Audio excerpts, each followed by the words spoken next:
Hello beautiful armies, welcome back to my channel army imagine world. आज मैं आप लोगों के साथ शेयर करने वाली हूँ देखो fan fiction contract marriage part 6 and it is just a fan fiction, so don't take serious, let get started. और आर्मी, मुझे पता है बहुत दिनों से वीडियो नहीं आ रही है क्योंकि मैं मेंटली बहुत ज़्यादा डिस्टर्ब हूँ दैट्स वे, लेकिन अब मैं ट्राई करूँगी कि वीडियो डेली देते जाओ। So let get started now. युंगी को ढेर सारी बातें सुनाने के बाद तायोंग रूम में आता है, लेकिन तायोंग स्टिल बहुत ज़्यादा गुस्से में था। तायोंग अपना कोट निकालकर बेड पर फेंक देता है और कहता है वो मिनियों के अपने आप को समझता क्या है, उसके रोकने से मैं रुक जाऊंगा नहीं, कुछ भी हो जाए मैं अपना हक लेकर रहूँगा। तभी वहाँ पर जंगकुक आ जाता है। जंगकुक को भी तायोंग को देखकर बहुत ज़्यादा गुस्सा आ रहा था। जंगकुक तायोंग की शोल्डर होल्ड करता है और उसे अपनी तरफ टर्न अराउंड कर कर कहता है, आपको शर्म नहीं आती? कोई अपने बड़े भाई से इस तरीके से बात करता है? बोलो। जंगकुक को देखकर तायोंग और भी ज़्यादा गुस्सा हो जाता है और चिल्लाकर कहता है, तुम्हारी हिम्मत कैसे ही मुझे छूने की?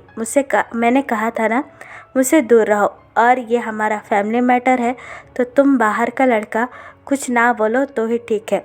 तायोंग की ये बात सुनकर जंगकुक तायोंग के पास आता है और कहता है, क्या मैं बाहर का लड़का हूँ? भूलो मत मिस्टर किम तायोंग, तुमने ही मुझे कॉन्ट्रैक्ट मैरिज कर कर यहाँ पर लाया है। अगर ये मैं बात सबको जाकर बता दूँ ना तो तुम्हें तो कुछ नहीं मिलने वाला। कितने ज़्यादा लालची हो, एक प्रॉपर्टी के लिए अपने भाई को कितना कुछ सुना दिया। ऐसा कोई कहता भी है क्या? तुम्हें शर्म आनी चाहिए। जंगकुक की ये बात सुनकर तायोंग जंगकुक की तरफ देखकर कहता है, ये हमारा फैमिली मैटर है, तो इसमें बीच में मत पड़ो, और तुम्हें कुछ पता नहीं है कि आखिरकार क्या क्या हुआ है मेरे साथ, तो अपना मुंह बंद रखो और चुपचाप सो जाओ। तायोंग की ये बात सुनकर जंगकुक अपने हैंड क्रॉस करता है और तायोंग से कहता है, अच्छा फैमिली, तुम इन सबको अपनी फैमिली मानते भी हो? योंगी हंग और जिमिन हंग तुम्हारी कितनी ज़्यादा चिंता करते हो, लेकिन तुम छी उनकी फीलिंग्स के बारे में एक बार भी नहीं सोचा। आखिरकार तुम कैसे अपने बड़े भाई को मारने के लिए कह सकते हो? उन्होंने तुम्हारे लिए इतना सब कुछ किया, अगर वो चाहते तो कब से तुम्हें इस कंपनी और इस घर से निकालकर बाहर फेंक देते। अगर मैं होता तो मैं खुद कर लेता। तायोंग जंगकुक की आवाज़ सुनकर बहुत ज़्यादा गुस्सा हो जाता है और जंगकुक को मारने के लिए उसके पास आता है, लेकिन तभी जंगकुक तायोंग का हैंड होल्ड करता है और तायोंग से कहता है, अगर तुमने मुझे टच भी किया तो चिल्ला कर यहाँ पर सबको बुला दूंगा और कह दूंगा कि ये बस एक कॉन्ट्रैक्ट मैरिज है, फिर क्योंकि हम खुद तुम्हें घर से बाहर निकाल देंगे। जंगकुक की ये बात सुनकर तायोंग गुस्से में अपने दांत पीसता है और जंगकुक से कहता है, तुम्हें जो करना है वो करो। ये कहकर तायोंग बाथरूम में चला जाता है। तायोंग के जाने के बाद जंगकुक बेड पर बैठता है और खुद से कहता है, कितना बदतमीज़ इंसान है, इसे आखिरकार जिमिन हंग और युंगी हंग झेल कैसे रहे हैं। मैं होता तो इसे कब का बाहर निकाल देता, लेकिन मैंने जिमिन हंग से प्रॉमिस किया है, इसे तो मैं सुधार कर रहूँगा चाहे कुछ भी हो जाए। ये कहकर जंगकुक खुद ही पूरे बेड पर एक बटरफ्लाई की तरह लेट जाता है, अपने हाथ पैर चौड़े कर कर। आफ्टर सम टाइम तायोंग फ्रेश होकर बाथरूम से बाहर निकलता है और जंगकुक को इस तरीके से पूरे बेड पर अकेला सोया हुआ देखकर तायोंग जंगकुक के पास आता है और जंगकुक को देखकर कहता है, ऐसे कैसे सोए हो? तमीज़ नहीं है क्या तुम्हें सोने की? चलो हटो मेरे साइड से, तुम्हारी वो साइड है, और मैंने कहा था ना मेरे साइड आने के लिए, तो ऐसे बेशरम मेरे सामने फैल कर सोए हो। ये कहकर तायोंग जंगकुक को धक्का दे देता है, लेकिन जंगकुक अगेन फैल कर सो जाता है और तायोंग से कहता है, नहीं, आज पूरे बेड पर मैं सोऊंगा, तुम जाकर वो सोफे पर सो सकते हो। जंगकुक की ये बात सुनकर तायोंग की आंखें वाइडन हो जाती है और तायोंग जंगकुक से कहता है, आर यू क्रेजी? मैं तुम्हारा बॉस हूँ और ये कमरा और ये बेड दोनों का दोनों मेरा है, तो चलो हटो यहाँ से, वरना यहाँ से बाहर निकाल दूँगा। तायोंग की ये बात सुनकर जंगकुक बेड पर उठकर बैठ जाता है और तायोंग से कहता है, अगले 6 महीने तक मैं तुम्हारा हस्बैंड हूँ और मेरा भी इस कमरे पर पूरा हक है। कॉन्ट्रैक्ट मैरिज हुई तो क्या हुआ, लेकिन 6 महीने तक हम दोनों एक दूसरे के हस्बैंड्स हैं, और अगर तुम्हें मुझे इस रूम से बाहर निकालना ही है तो एक बात याद रखना, मैं तुम्हारा सारा भांडा फोड़ दूंगा कि तुमने बस इस प्रॉपर्टी के लिए मुझसे शादी की है और कुछ भी नहीं। तुम एक नंबर के घटिया और मतलबी इंसान हो। जंगकुक की ये बात सुनकर तायंग गुस्से में अपने दांत पीस कर कहता है, तुम्हारी हिम्मत कैसे ही 2 कौड़ी के एम्प्लॉय मुझे धमकी देने की। तायंग की ये बात सुनकर जंगकुक तायंग की तरफ देखकर कहता है, आपको जो समझना है वो समझिए, लेकिन आज का दिन मैं इस पूरे बेड पर अकेला सोऊंगा। आप वो सोफे पर सोना चाहते हैं तो सो सकते हैं, वरना रूम से बाहर भी निकल सकते हैं। I don't care. ये कहकर जंगकुक फिर से पूरे बेड पर लेट जाता है और तायंग के पास और कोई ऑप्शन नहीं रहता।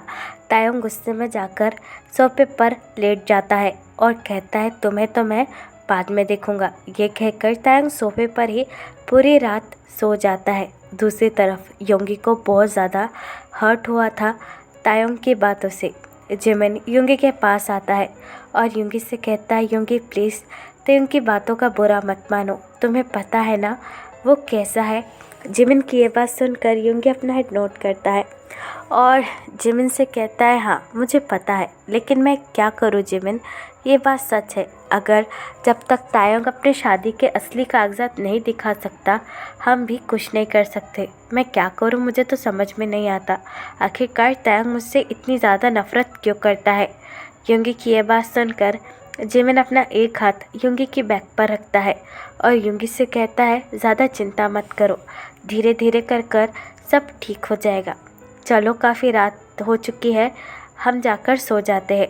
जिमिन की ये बात सुनकर योंगी अपना हेड नोट करता है और जिमिन से कहता है, ठीक है तुम कमरे में जाओ, मैं आता हूँ। योंगी की ये बात सुनकर जिमिन स्माइल करता है और योंगी से कहता है, ठीक है जल्दी आ जाना। ये कहकर जिमिन रूम में चला जाता है। जिमिन के जाने के बाद योंगी एक डीप ब्रेथ लेता है और कहता है, तायंग मैं तुम्हें कैसे समझाऊं कि तुम भी मेरे लाइफ में बहुत ज़्यादा इम्पोर्टेंट रखते हो। पता नहीं ये बात आखिरकार तुम कब समझोगे कि मैं सच में तुम्हें अपना भाई मानता हूँ। मैं मानता हूँ कि डैड ने जो भी तुम्हारे साथ किया वो गलत किया और उस टाइम मैं भी बहुत ज़्यादा छोटा था ताकि मैं भी कुछ सोच सकूँ और समझ सकूँ, लेकिन तुम अभी भी अपना बचपना और अपनी ज़िद छोड़ ही नहीं रहे हो। पता नहीं आगे तुम्हारी ये ज़िद कहाँ तुम्हें लेकर जाएगी। ये कहकर योंगी वहाँ से जाने ही वाला था कि तभी योंगी के फ़ोन पर एक अननोन नंबर से फ़ोन बजता है। योंगी अपनी कॉलर ट्यून देखकर फ़ोन की तरफ देखता है और कहता है, इतनी रात को मुझे इस अननोन नंबर से कॉल किसने किया। लेकिन फ़ोन बस बार बार बज रहा था, जिसे देखकर योंगी कॉल रिसीव करता है और अपनी कॉल ट्यून में कहता है, हेलो। दूसरी तरफ से एक आदमी स्मार्ट करते हुए योंगी से कहता है, ओ मिस्टर मिन योंगी, तुम कैसे हो। योंगी को यह आवाज़ जानी पहचानी लगती है, लेकिन योंगी को उस पर्सन का नाम रिमेंबर नहीं है। योंगी अपनी कॉल ट्यून में कहता है, तुम कौन हो। वो पर्सन स्मार्ट करते हुए योंगी से कहता है, ओ मेरी पूरी कंपनी बर्बाद करने के बाद तुम मुझसे ये पूछ रहे हो कि आखिरकार मैं कौन हूँ, इतना ज़्यादा तुम कैसे गिर सकते हो। उस पर्सन की ये बात सुनकर योंगी बहुत ज़्यादा शॉकली कहता है, मिस्टर पार्क बोगम, क्या ये तुम हो। योंगी की ये बात सुनकर बोगम अपना एक हाथ अपनी टेबल पर रखता है और गुस्से से कहता है, यस इट इज़ मी। तुम मेरा सब कुछ छीनने के बावजूद मुझसे ऐसे सवाल कैसे कर सकते हो। सिर्फ़ और सिर्फ तुम्हारी वजह से मैंने अपनी कंपनी सब कुछ खो दी, सिर्फ़ और सिर्फ तुम्हारी कंप्लेंट की वजह से। I will kill you. योंगी बोगम की ये बात सुनकर अपनी कॉल ट्यून में कहता है, इसमें मेरी कोई गलती नहीं है, तुम्हारे सारे पेपर्स ही इलीगल थे और तुम अपनी सारी की सारी कंपनी इलीगल तरीके से चला रहे थे और तुमने मुझे भी ऑफ़र किया था कि मैं तुम्हारा पार्टनर बन जाऊँ, जिसकी वजह से मैं और मेरी कंपनी भी बुरी तरीके से फंस सकते थे। योंगी की ये बात सुनकर बोगम चिल्लाते हुए योंगी से कहता है, चुप करो, अपना महानता का पाठ मुझे मत सुनाओ, मुझे बस मेरी कंपनी वापस चाहिए किसी भी हालत में। बोगम की ये बात सुनकर योंगी एक डीप ब्रेथ लेता है और बोगम से कहता है, इट इज़ इम्पॉसिबल, तुम्हारी सारी की सारी कंपनी और तुम्हारे काले धंधे सब कुछ गवर्नमेंट को पता चल चुकी है और ये भी पता चल चुका है कि तुम अपनी कंपनी के आड़ में ड्रग्स भी सप्लाई कर देते हैं। इसलिए तुम्हारी पूरी कंपनी अब गवर्नमेंट ने टेक ओवर ले ली है और वैसे भी अब मैं कुछ भी नहीं कर सकता, क्योंकि किसी भी इलीगल और गलत काम में मैं तुम्हारा साथ कभी नहीं दूंगा। योंगी की ये बात सुनकर बोगम स्माइल करता है और योंगी से कहता है, अच्छा शायद तुम्हें अपनी फैमिली की जान प्यारी नहीं है। सुना है तुम्हारा एक बहुत ब्यूटीफुल सा हस्बैंड है जिसका नाम पार्क जिमिन है और तुम्हारा वो सौतेला भाई जिसका नाम किम तायंग है, उसने अभी अभी शादी की है ना। मुझे उन सब के बारे में सब कुछ पता है और अगर सोचो कभी वो घर से बाहर निकले और कुछ देर बाद उनकी लाश ही घर पर वापस आए तो तुम्हें कैसा लगेगा। बोगम की ये बात सुनकर योंगी को बहुत ज़्यादा गुस्सा होता है। योंगी गुस्से में बोगम से कहता है, शट अप, अपना मुंह बंद रखो। तुम्हारी हिम्मत भी कैसे हुई अपनी गंदी ज़बान मेरे फैमिली के खिलाफ चलाने की। बोगम डार्कली चकल करता है और योंगी से कहता है, ठीक है, अगर कल तुम मुझसे मिलने ना आए तो याद रखना मैं एक एक कर तुम्हारी फैमिली को ख़त्म करवा दूँगा। फिर तुम खुद ही ऐसे ही मर जाओगे। जिस तरीके से तुमने मुझे बर्बाद किया है मैं भी तुम्हें बर्बाद कर दूंगा। बोगम की ये बात सुनकर योंगी एक डीप ब्रेथ लेता है और बोगम से कहता है, ठीक है, तुम मेरी फैमिली को कुछ भी नहीं करोगे। तुम जैसा चाहते हो मैं वैसा करूँगा। तुम जहाँ मुझे बुलाओगे मैं आ जाऊँगा। योंगी की ये बात सुनकर बोगम स्माइल करता है और योंगी से कहता है, ओ ये हुई ना रियल बिजनेसमैन वाली बात। तो याद रखना कल सुबह 8 बजे मुझसे मिलने आ जाना, वरना इसका अंजाम बहुत बुरा होगा अगर तुम नहीं आए तो। ये कहकर बोगम फ़ोन काट देता है। बोगम के फ़ोन काटने के बाद योंगी अपने फ़ोन को देखकर कहता है, पता नहीं ये लाइफ में आखिरकार एक के बाद एक प्रॉब्लम आ कैसे रही है। अब उस पागल बोगम को कौन पुलिस स्टेशन से बाहर निकाल दिया। मैंने उसे पुलिस स्टेशन पहुंचा दिया, लेकिन पता नहीं अब वो साइको क्या करेगा। लेकिन मुझे फिर भी उससे मिलने जाना ही होगा। अगर मैं नहीं गया तो वो कुछ भी कर सकता है। ये कहकर योंगी एक डीप ब्रेथ लेता है और अपने रूम में चला जाता है, जहाँ पर जिमिन ऑलरेडी योंगी का वेट कर रहा था। जिमिन को देखकर योंगी जिमिन के पास आता है और जिमिन की कमर को हक कर कहता है, जिमिना मैं बहुत ज़्यादा थक गया हूँ। योंगी की ये बात सुनकर जिमिन स्माइल करता है और योंगी के हेयर पर सॉफ्टली किस कर कहता है, मुझे पता है, तो चुपचाप सो जाओ और तुम्हें रेस्ट लेने की भी बहुत ज़्यादा ज़रूरत है। तुम हर वक्त काम ही करते रहते हो, कभी अपना ख्याल ही नहीं रखते हो। जिमिन की ये बात सुनकर योंगी मुस्कुराता है और जिमिन की तरफ देखकर कहता है, मुझे खुद का ख्याल रखने की क्या ज़रूरत है। तुम हो ना मेरे पास मेरा ख्याल रखने के लिए, और मुझे ये भी पता है कि मैं तुम्हारे पास हमेशा रहूँगा तुम्हारा ख्याल रखने के लिए। योंगी की ये बात सुनकर जिमिन चकल करता है और योंगी से कहता है, हाँ बाबा मुझे पता है। योंगी स्माइल करता है और जिमिन से कहता है, वैसे भी मुझे कल सुबह कुछ ज़रूरी काम से जल्दी ऑफिस जाना है।